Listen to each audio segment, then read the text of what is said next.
Hello, lovely podcast people. I hope you're well. This podcast is basically someone's commented on one of my Instagram posts. I actually can't remember which one it was now. I've got my phone next to me so I can look. It was the post where I said, let me quickly look. Have you heard these clowns trying to tell people that calorie counting is pointless? I actually want to do more on this. Around all these people essentially trying to sell books, make money, sell poo testing kits, to personalize your nutrition, which is absolute rubbish. You can't do that yet with these stupid tests, but whatever. So he commented on this post, and I've just realised I didn't start this podcast in the right way. This isn't very good. Let me start again. Sorry. Hello, lovely podcast people. Very quickly, a mention to our new show sponsor, Mac Nutrition Uni. This podcast will be sponsored from now on until the 13th of July by Mac Nutrition Uni. They've paid me inordinate sums of money to tell you how amazing the course is. And really, I would have done it for free, if I'm totally honest. But because I believe in the product, I've used the product myself. Anyway, I'm going to sneeze. I will be mentioning... I'm going to sneeze. I think I'm going to sneeze. Excuse me. Look at that. Don't edit that out, Lucy. Bless me. Thank you. Appreciate that. Did anyone say bless me? Bless you. I will be mentioning Mac Nutrition Uni enrollments that open on July the 13th for a little while because, I've got one of the top rated nutrition podcasts in the world.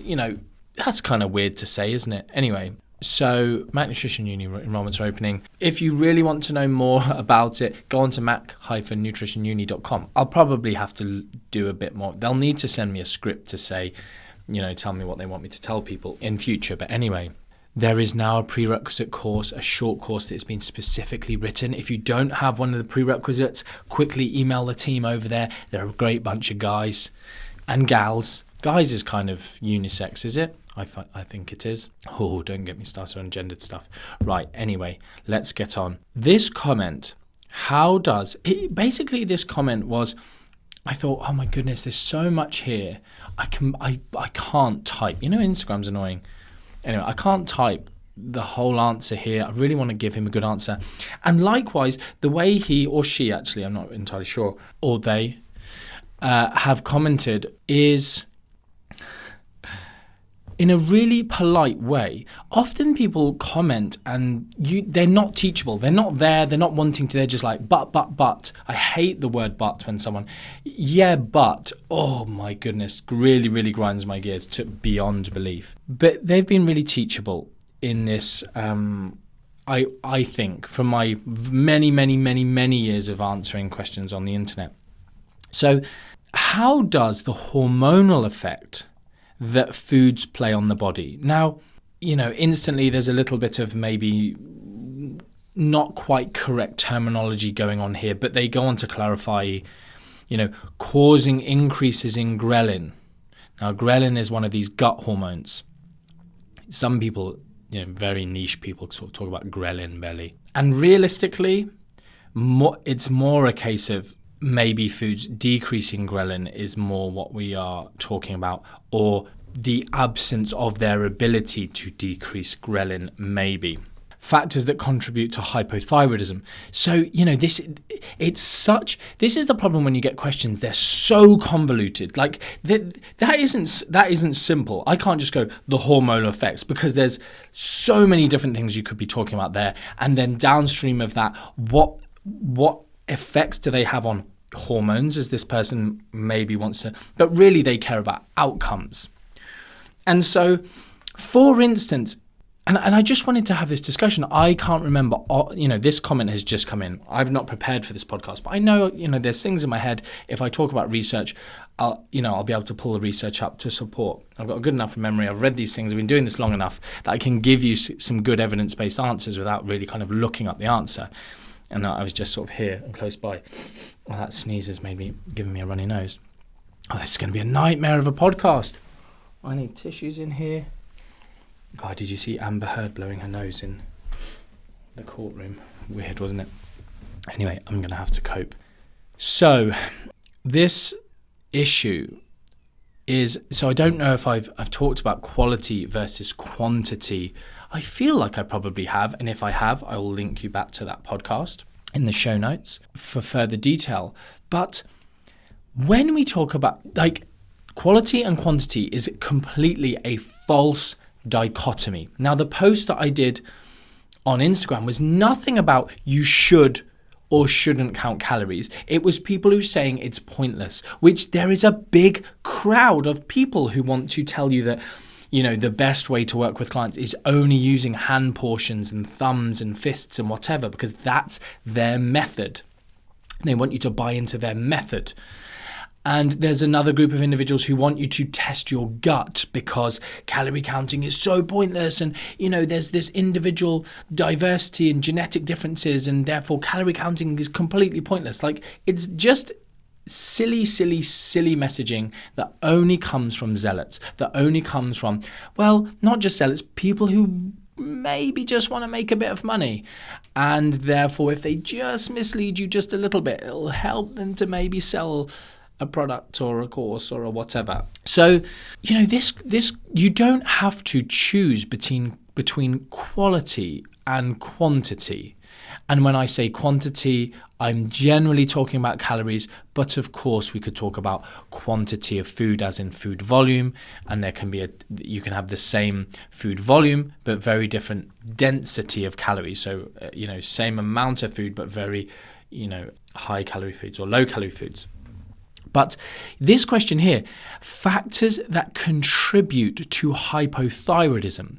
Well, if you get an individual who is completely deficient in iodine and that leads towards hypothyroidism, it's a very, very, very different discussion from going, you know, you need to be in a calorie deficit to lose weight. Likewise, and this is a huge factor I want to talk about, because later on, you know, they've gone on eating fast food every day. I'll read out the whole question in a minute. But the simple point is we do need to talk about energy. Like, lots of people can't lose weight and they go to the doctor and their thyroid is fine.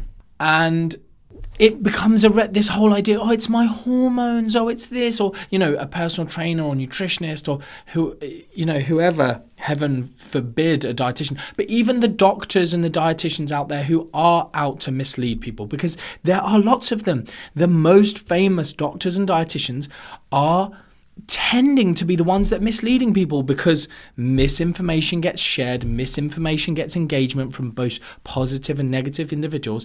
They get famous. It's just this steamroller. If I could, when people tag me in bad information, I tend to not comment or like their comment, because all I'm doing is helping that person's engagement. You know, if I feel like I can if I have time to write a long comment and explain why the post is completely wrong. The problem is if I do that, often it just gets deleted. So, but if I can do that, if it boosts the engagement, hopefully people see my comment and then they stop being misled, and I've done some good in the world. But back on topic, I'm going to read you the full question quickly without trying to narrate us alongside it. So, increases in ghrelin, factors that contribute to hypothyroidism play into this. That's the part I find confusing, because some perspectives say that it's more than just calories in versus calorie out, and that the effects on hormones play into the role of how the body responds to particular foods and whether or not they support weight loss. And that the effects on hormones play into the role of how the body responds to particular foods. Like, again, I guess this is someone who I guess is trying to learn, is a bit confused. This sentence doesn't really make sense. If, you know, I wouldn't say that directly to them because it kind of comes across as mean, but I'm obviously trying to help. Like, let's start with this factor. When you change your calories in or calories out, you impact the body's hormones. That's the right thing for your body to do. If we're starving, our body changes stuff. It changes our hormones. It changes our behaviors. There is people talk about starvation mode. Typically, starvation mode is not a thing. However, the starvation response is a very real phenomenon that is pretty well studied and we understand it. I talk a little bit about it in my tour talks because it's important for us to understand. So again, calories, calorie in and calorie out is this dynamic thing. It changes daily. If we increase calories, sometimes we increase calories out. And therefore, by understanding this dynamic thing, you go, well, this person's got hypothyroid, so therefore calories in, calories out doesn't work. Yes, it does. Because all that hypothyroidism is doing is changing that energy balance equation, very, very simply for this discussion. Obviously, there are symptoms and stuff to do with hypothyroidism that are beyond, like constipation, for instance. Oh, what's that got to do with calories in, calories out? Although having a very low calorie in can lead to a diagnosis of constipation when, a particular type of constipation based on frequency of bowel movement and some of the diagnostic criteria for constipation being diagnosed. So, this thing on ghrelin, it's like you change the way you eat, your appetite hormones will be affected. We know, again, if you eat lots and lots of sugar, for instance, there's this what's called an inadequate compensation for those calories. So they don't satiate us, make us feel full in the same way that other calories might. Like there is a really good compensatory effect of eating protein. We understand that maybe if people increase their protein, they actually tend to eat less calories over the day because of the satiating effect, the impact of protein on ghrelin, this gut hormone, for instance. So when we talk about these things, it still always comes back to calories in, calories out. People go, oh, it's not calories in, calories out. What if you eat protein, then you'll lose? Yeah, because it impacted your appetite and you ate less calories. And also ever so slightly, teeny, tiny little bit more calories used in the process of metabolizing protein, that the thermic effect of food is a little bit higher, but again, very marginal. But again, it's still a discussion of energy balance. Usually where this discussion of hormones comes into play. So I've kind of said I won't go on. Where this discussion of hormones is like insulin. Well, carbohydrates release insulin and insulin stops fat burning. So blah, blah, blah. But we have many, many, many studies that really have irrefutably shown that the insulin model of obesity, the carbohydrate hypothesis of obesity, and the proponents of that are even completely changing. It's gone from carbs are bad to actually, oh no, it's sugar to, oh no, it's fructose to, because their model was really reductionist. It tried to whittle obesity down to one macronutrient when it's just not that simple. So usually that's where this hormone thing. Now, this individual has mentioned ghrelin, and then they've mentioned, I guess, thyroid hormones is what they mean when they're talking about hypothyroidism. But again, it's the calories in and the calories out. Yes, there's still the end factor we always have to come back to. Oh, but this food, if I eat almonds, you don't digest, you don't absorb all of the calories from almonds. Well, yeah. Therefore, the number of calories going in is lowered. It's still about calories. The point being is that calories are an inexact science. They're not as exact. This would be what the honest review would be. The science of calories is inexact. We can't take, we are using predictive equations to begin with, and the labels on food are predictive. Or estimates, sorry. And therefore, you need to have some consistency in your diet, and then you can just make changes based on a consistent foundation. And then from a consistent foundation, you make changes in a direction, and then you will make progress. This is where I see people doing things like Slimming World, Weight Watchers, or using something like MyFitnessPal to track, and they have no consistency in the way they eat, and then they don't really get consistent results. because there are so many, and they eat out a lot, and they're then putting estimates into the MyFitnessPal, which uses estimates, and there's just too much estimation. There's too much noise in the equation. And there's some really practical advice for some of you out there. I think on my Flex Success guest podcast, which you should go listen to, I talked about this. They kind of said, what's your one piece of advice? And it was such a boring but so useful bit of advice where I talked about this, consistent foundation and making, changes based on a solid starting point rather than just, cool, shot in the dark of what calorie counter says, shot in, random foods each day, different foods, different meal patterns. And you just go, I don't know why I'm not getting consistent results. Okay.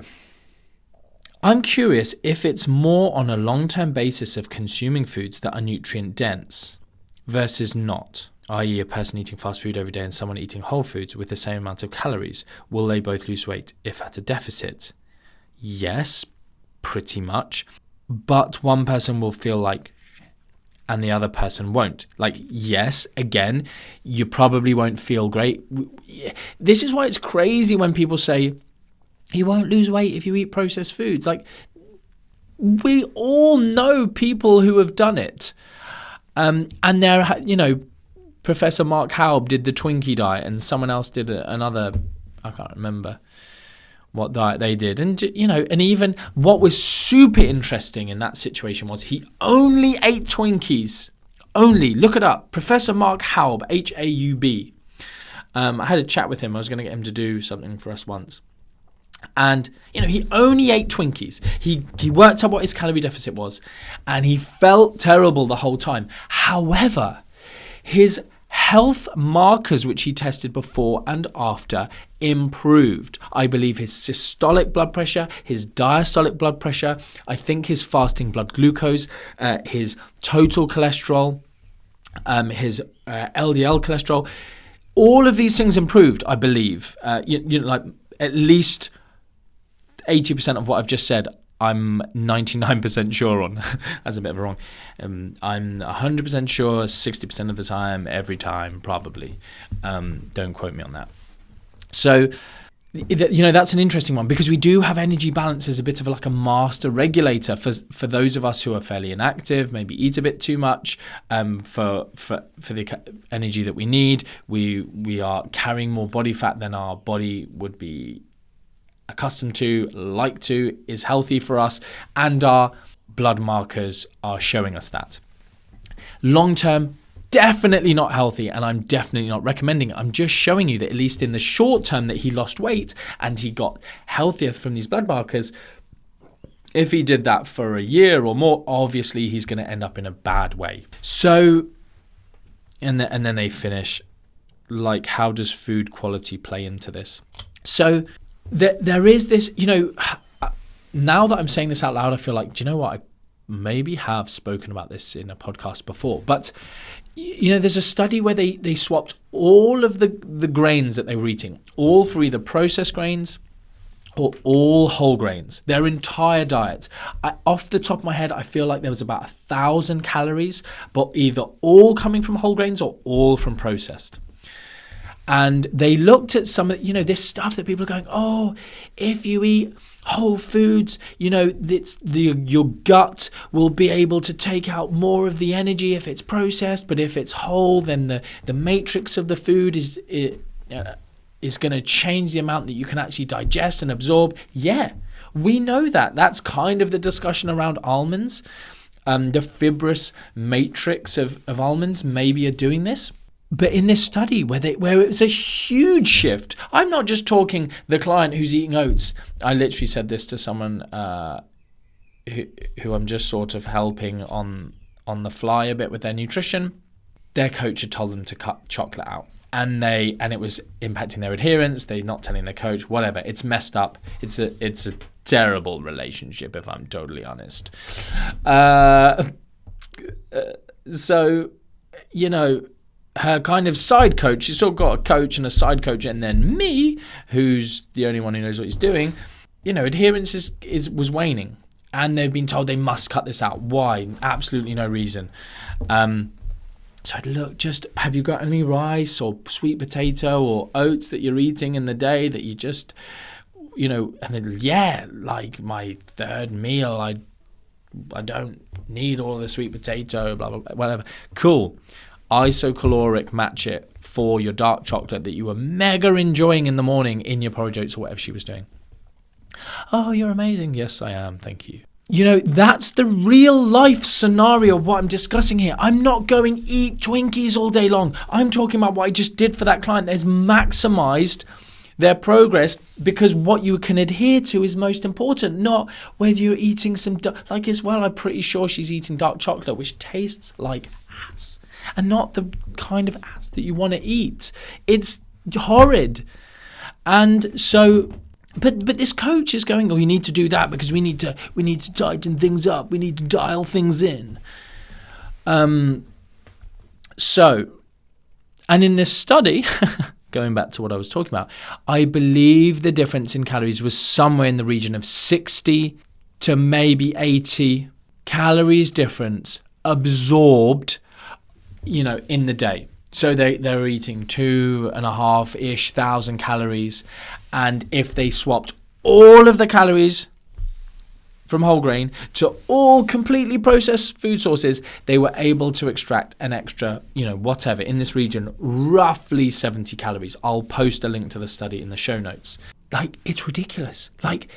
So if we did a quarter of that, we're now down to less than 20 calories, whatever it is, 17.5 or something. I can't even do the maths anymore.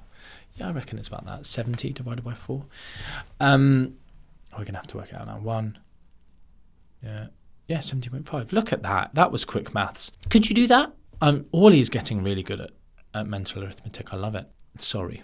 17.5 calories for if we're exchanging a quarter of all of our, stand up and sit down a few times. Cool. We're now equal. It's ridiculous.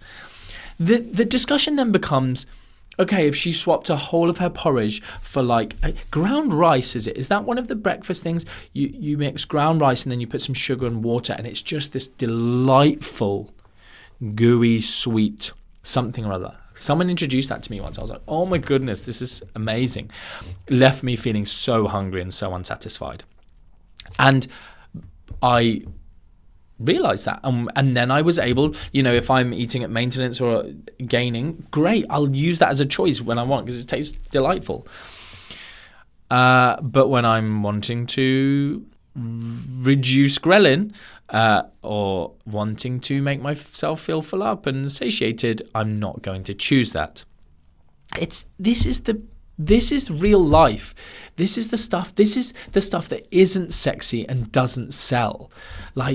The stuff that sells is the BS, it's the rubbish, it's the, I'm going to scare you about these things and tell you about this magic pill that's going to take your responsibility out of the equation, and I'm going to sell it to you for a bit, and then you're going to realize that it doesn't work, and you're going to feel rubbish, and I'm going to leave with your money. So this discussion of hormones, it's, people go, if you count calories and you're in a deficit, then your body's going to try and protect itself, and then it'll slow down your metabolism, right? Even if you don't. So there was a guy who genuinely, his name's Phil Richards. I think he still might be in the industry. Hi, Phil, if anyone sends this to you. Are you still talking rubbish? He again was like a Welsh version of Charles Poliquin, or Charles Lolaquin as we know him. He's not in the industry anymore, fortunately. And they both just talked rubbish to make money, and it really frustrates me, which is why I still give out to them and don't care. And Phil, I'm pretty sure I've got a screen recording from back a few years back where he did a Facebook Live or something, and he literally was saying to people, or maybe I can't remember. I've got them all these things saved, because if anyone tries to sue you and it's he said this about me, and I'm like, yeah, well, here's the proof, and it's not true. You can't sue me for telling the truth, pal. But he essentially said that when you count calories, your body hears you. I'm pretty sure that was the word that triggered me. Your body hears you, right? Imagine you're right, how many? So I had 80 calories from an apple. Your body's like, you hear that, lads? You hear that? I should give the body a different accent. I won't, because I'll be accused of being racist or something ridiculous. But you hear that, lads? He's counting again. Right, batten down the hatches. You guys over there, adrenaline, come back in. We're not doing that anymore. T3, stop that. Leptin, come sit on the couch. We need to batten down the hatches. He's restricting calories again. We can't let him go. So it's like, it hears you counting and it slows down your metabolism. And so I at the time I did a few skits in talks, like, imagine you just go, I'm not going to count in, un, dos, tres, they don't speak Spanish. Is that Spanish I was just doing? Eins, zwei, drei, German, good. What is it? 2, 3, 4, 5, 6, 7, 8, 9, 10. Oh, un petit peu français. My podcast is great, isn't it? You could listen to this like you listen to Radio 1 or TE. Is that a Irish one? I think that might be a TV channel in Ireland. Or, that's R for those of you who speak English properly. Ooh, we're off topic, aren't we? But he said this, that you could hear the calories, that your body could hear you counting calories. It was crazy. It doesn't matter what diet you do, veganism, keto, you lose.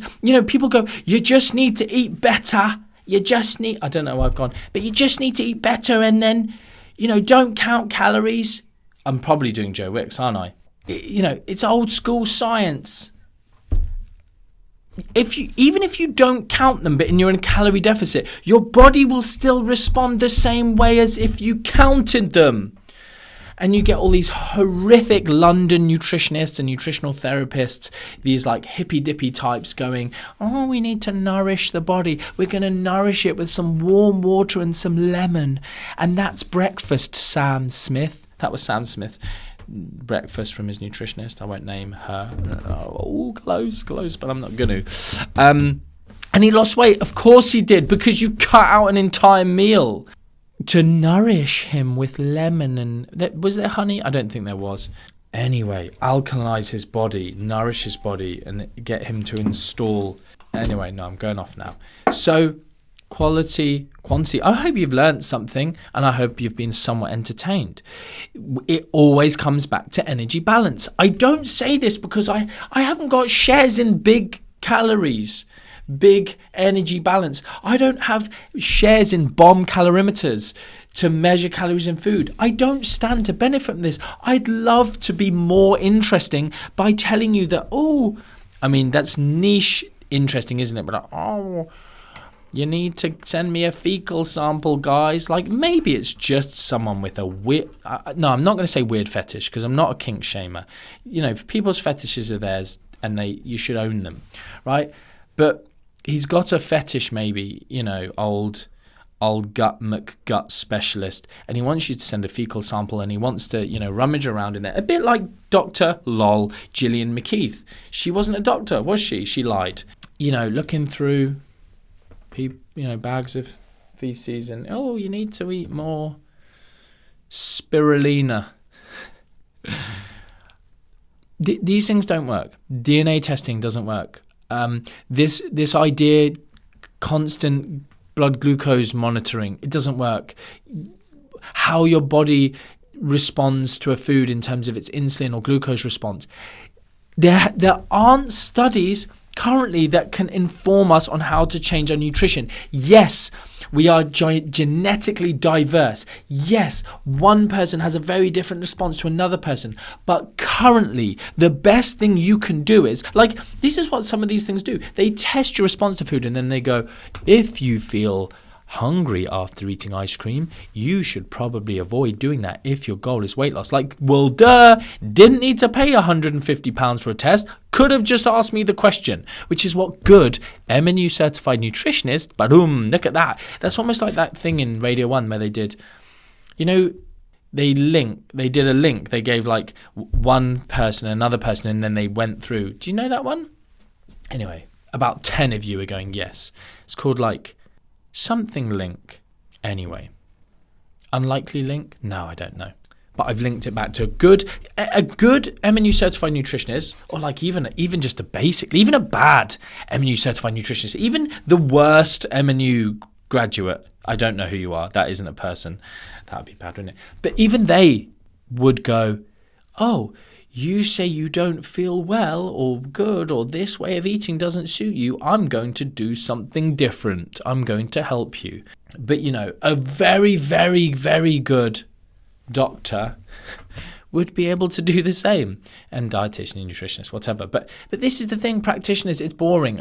Back in the episode when I talked about why do people go to food intolerance testing, why do these nutritionists go to selling DNA testing, and because they were never taught properly how to work with real life human beings, and they just needed something. They needed a crutch. Maybe they wanted to make a bit of extra money, but I'm giving the benefit of the doubt. They needed a crutch to get people's buy-in. Okay, if I tell you you're intolerant to these foods, we get a starting point. You're going to listen to me a bit more. Anyway, I hope you've enjoyed that. Completely off the cuff. I'll get those studies added to the show notes.